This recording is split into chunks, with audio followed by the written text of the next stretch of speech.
አሰላሙ አለይኩም ወራህመቱላሂ ወበረካቱ። ውድና የተከበራችሁ እህት ወንድሞቼ እንዴት ናችሁ? በያላችሁበት ሰላማችሁ ብዝት ይበልልኝ። ላይክ፣ ሼር፣ ሰብስክራይብ በማድረግ ቤተሰብ ሁኑ፣ አበረታቱኝ። ኢንሻአላህ ዛሬ የሐዋላ ምንዛሬ ዋጋ አቀርብላችኋለሁ። ዛሬው ዕለት ሚያዝያ 22 2017 ወይንም አፕሪል 30 2025 ሲመነዘር የዋለውን የሐዋላ ምንዛሬ ነው የማቀርብላችሁ ኢንሻአላህ።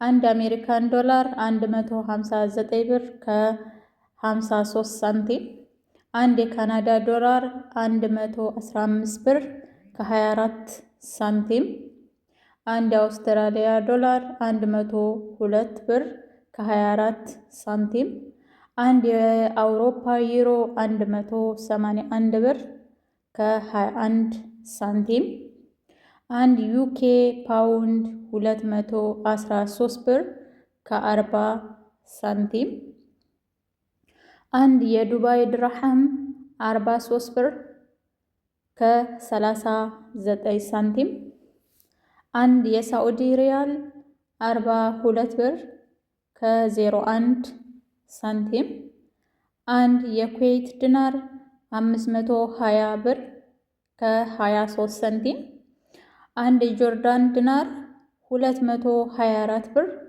ከ83 ሳንቲም፣ አንድ የባህሬን ዲናር 422 ብር ከ92 ሳንቲም፣ አንድ የቻይና ዩሃን 21 ብር ከ94 ሳንቲም፣ አንድ የቱርክ ሊሪ 4 ብር ከ14 ሳንቲም፣ አንድ የእስራኤል ሸቀል 44 ብር ከ2 ሳንቲም።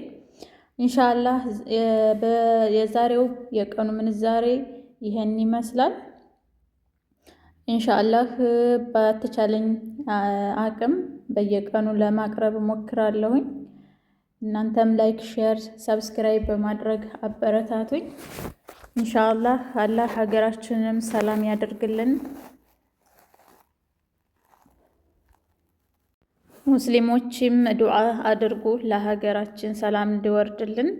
እንዲሁም ክርስቲያኖችም በጸሎታችሁ ኢትዮጵያን አስታውሷት እና ኢንሻአላህ በአሁኑ ሰዓት ትንሽ አስቸጋሪ ነው፣ በተለይ አማራ ክልል። ብቻ አላህ ሱብሓነሁ ወተዓላ ሰላምን ይመልስልን ነው የሚባለው። በዱዓ ነው። ዱዓ አድርጉ በየሃይማኖታችሁ ማለት ነው። እና ኢንሻአላህ በሚቀጥለው ደግሞ የባንክና የሐዋላ አቀርብላችኋለሁ ኢንሻአላህ። ስለተከታተላችሁኝ አመሰግናለሁ። እና ያው ሰብስክራይብም አድርጉኝ፣ ለእኔ ይጠቅመኛል። ያው ለእናንተም ደግሞ አይጎዳችሁም። አበረታቱኝ። ሀገሬ ላይ ሂጄ መስራት ፈልጋለሁ። ጥሩ ጥሩ ነገሮችን ያው በዚህ በስደት ላይ ያለን ሰው ቤትም ስላለሁኝ ያን ያህል አልሰራም ቪዲዮ ማለት ነው። ያው ብዙ ችግር ስላለ እኔ በቪዲዮ መቅረብ አልችልም፣ ቪዲዮ መቅረጽ አልችልም። ግን ኢንሻአላህ ሀገር ስገባ ደግሞ በተቻለኝ አቅም እናንተን የሚያዝናና የሚያስተምር ብዙ ነገሮችን ለማቅረብ እሞክራለሁ። ሰላም ሁኑልኝ። ሰላማችሁ ብዝት ይበልልኝ።